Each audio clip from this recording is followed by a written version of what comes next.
विद्यार्थी मित्रांनो, आज आपण विषय नागरिकशास्त्र पाठ 4 मूलभूत हक्क भाग 1 या पाठाचा अभ्यास करणार आहोत. प्रस्तावना. मागील प्रकरणात आपण भारताची राज्यघटना कशी तयार झाली याचा अभ्यास केला. राज्यघटनेच्या प्रमुख उद्दिष्टांचा देखील आपण अभ्यास केला. या उद्दिष्टांच्या पूर्ततेसाठी नागरिकांना मूलभूत हक्कांची हमी देणे आवश्यक आहे. या प्रकरणात आपण भारताच्या संविधानात समाविष्ट केल्या गेलेल्या हक्कांचा अभ्यास करणार आहोत, तसेच त्यांचे महत्त्व अभ्यासणार आहोत.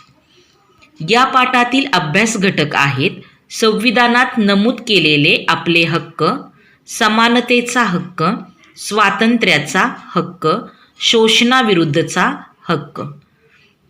या भागामध्ये आपण संविधानात नमूद केलेले आपले हक्क, समानतेचा हक्क या घटकांचा सविस्तर अभ्यास करणार आहोत.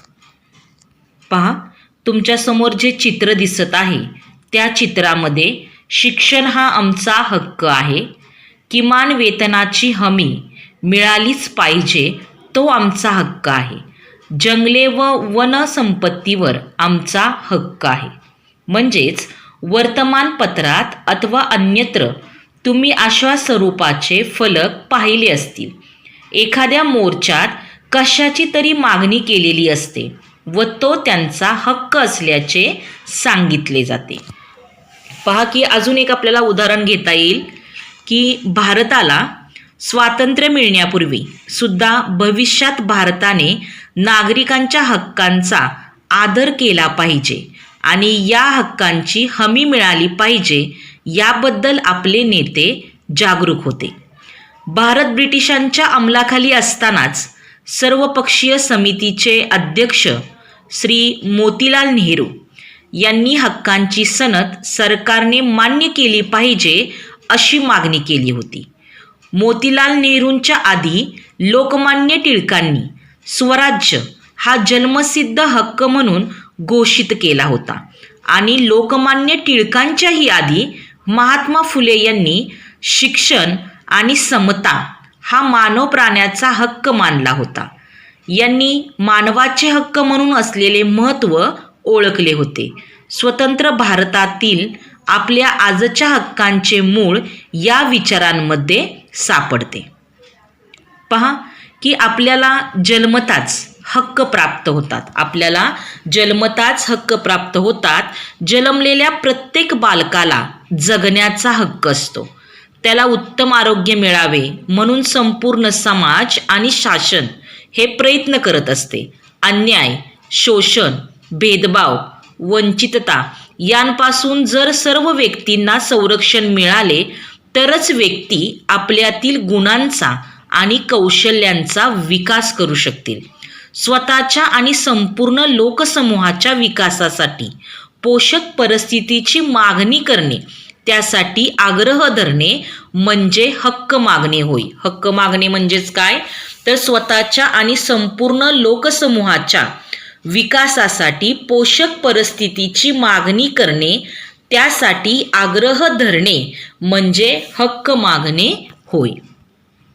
पहा, कल्पना करा आणि लिहा. कुत्रा, मांजर, गाई, म्हैस, शेळी यांसारखे प्राणी तुम्ही पाळत असाल. तुम्ही त्यांची खूप काळजी घेता, त्यांच्यावर खूप प्रेम करता. या प्राण्यांना बोलता आले असते तर त्यांनी तुमच्याकडून कोणते हक्क मागितले असते? प्राण्यांना बोलता आले असते तर त्यांनी तुमच्याकडून कोणते हक्क मागितले असते? तर पहा, त्याचं उत्तर काय आहे? आम्हाला उपाशी न ठेवता चारा द्यावा.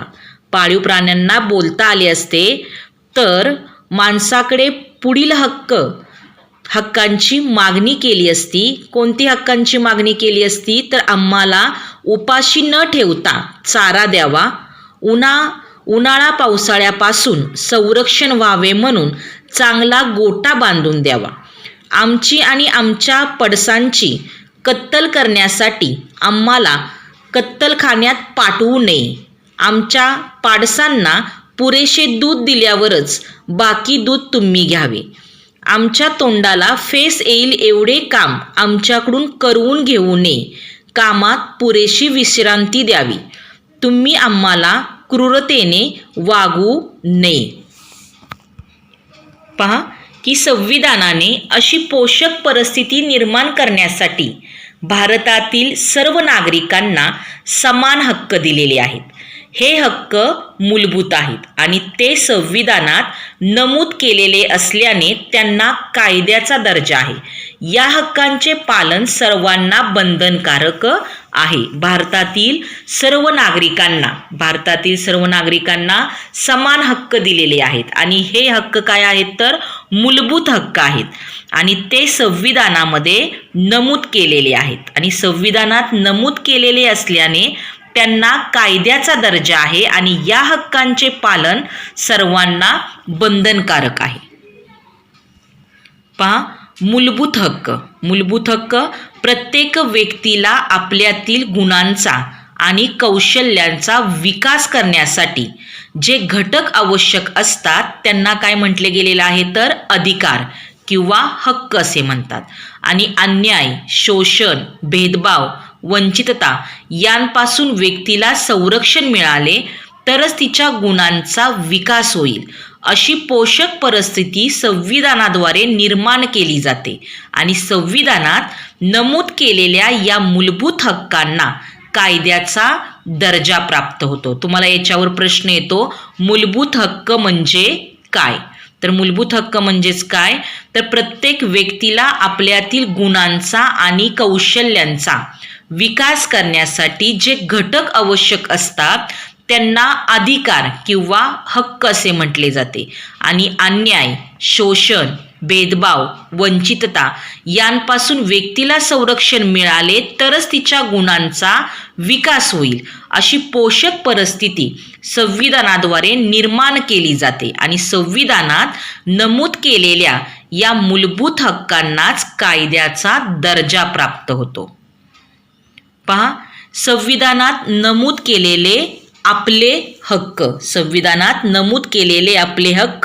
संविधानात भारतीय नागरिकांच्या हक्कांची नोंद आहे. हे हक्क कोणते आहेत हे आपण पाहूया. पहा की देशाच्या कारभारासंबंधीच्या तरतुदी एकत्रपणे व सुसूत्रपणे ज्या ग्रंथात नमूद केलेल्या असतात त्याला संविधान असे म्हणतात.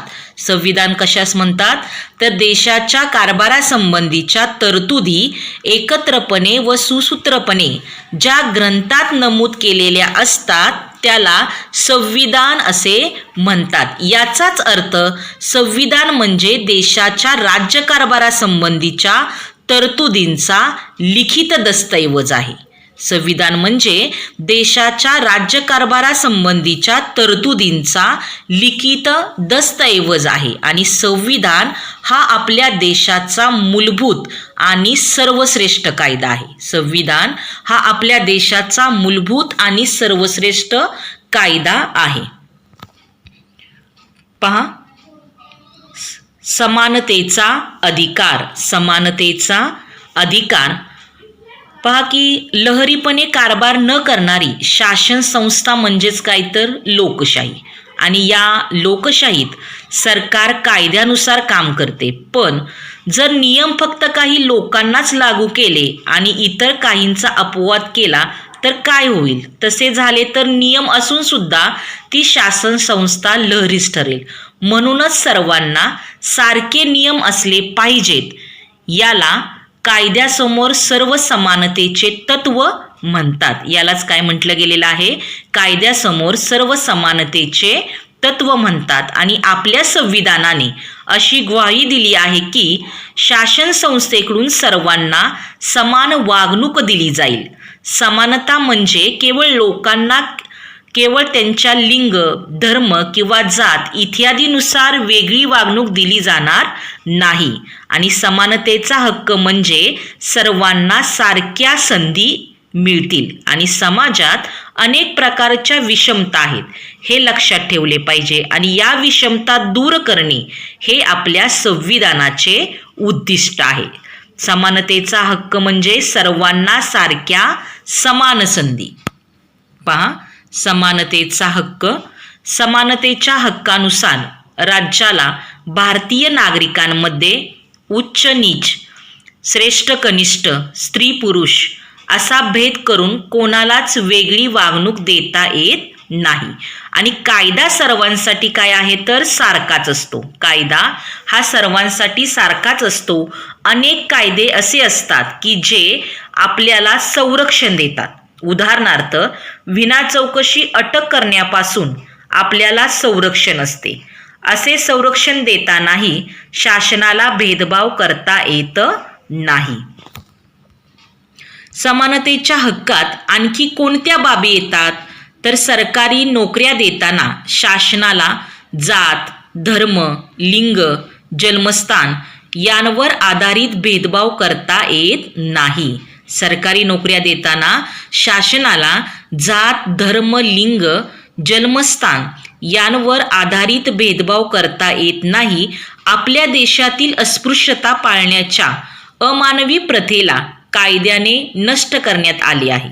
अस्पृश्यतेचे पालन हा दखलपात्र गुन्हा मानला जातो आणि भारतीय समाजात समता निर्माण करण्यासाठी या प्रथेचे निर्मूलन केले आहे. लोकांमध्ये श्रेष्ठ व कनिष्ठ असा भेद दाखवणाऱ्या पदव्या देण्यास संविधानाने बंदी घातली आहे. लोकांमध्ये श्रेष्ठ व कनिष्ठ असा भेद दाखवणाऱ्या पदव्या देण्यास संविधानाने बंदी घातलेली आहे. मग उदाहरणं पहा की राजा, महाराजा, रावबहाद्दूर इत्यादी. त्या पदव्या कोणत्या आहेत? उदाहरणार्थ राजा, महाराजा, रावबहाद्दूर इत्यादी. म्हणजेच लोकांमध्ये श्रेष्ठ व कनिष्ठ असा भेद दाखवणाऱ्या पदव्या देण्यास संविधानाने बंदी घातलेली आहे. माहीत आहे का तुम्हाला, विषमता जोपासणाऱ्या समाजात फूट पाडणाऱ्या आणि नागरिकांमध्ये भेद करणाऱ्या पदव्या राज्याला देता येत नाहीत, परंतु समाजाच्या विभिन्न क्षेत्रात गौरवास्पद कामगिरी करणाऱ्यांना मात्र शासन पद्मश्री, पद्मभूषण, पद्मविभूषण यांसारख्या पदव्या देते. भारतरत्न ही आपल्या देशातील सर्वोच्च नागरी पदवी किंवा सन्मान आहे. भारतरत्न ही आपल्या देशातील सर्वोच्च नागरी पदवी किंवा सन्मान आहे. संरक्षण दलातील कामगिरीसाठी परमवीर चक्र, अशोक चक्र, शौर्य चक्र अशी सन्मानाची पदके दिली जातात. अशा पदव्यांमुळे अन्य नागरिकांना नसलेले असे कोणतेही खास अधिकार किंवा विशेष अधिकार त्या व्यक्तींना मिळत नाहीत, परंतु त्यांच्या कामगिरीचा गौरव अशा पदव्या देऊन केला जातो. याच्यावर तुम्हाला परीक्षेसाठी प्रश्न येतो. विविध क्षेत्रात गौरवास्पद कामगिरी करणाऱ्यांना शासनामार्फत कोणकोणती पदके, पदव्या दिल्या जातात? हा तुमचा आजचा अभ्यास आहे. प्रश्न 1, हक्क म्हणजे काय? प्रश्न 2, विविध क्षेत्रात गौरवास्पद कामगिरी करणाऱ्यांना शासनामार्फत कोणकोणती पदके, पदव्या दिल्या जातात? प्रश्न 3, समानतेचा हक्क स्पष्ट करा. प्रश्न 4, मूलभूत हक्क म्हणजे काय? या सर्व प्रश्नांची उत्तरे विद्यार्थ्यांनी आपल्या विषयाच्या वहीमध्ये लिहायची आहेत. हा तुमचा आजचा अभ्यास आहे.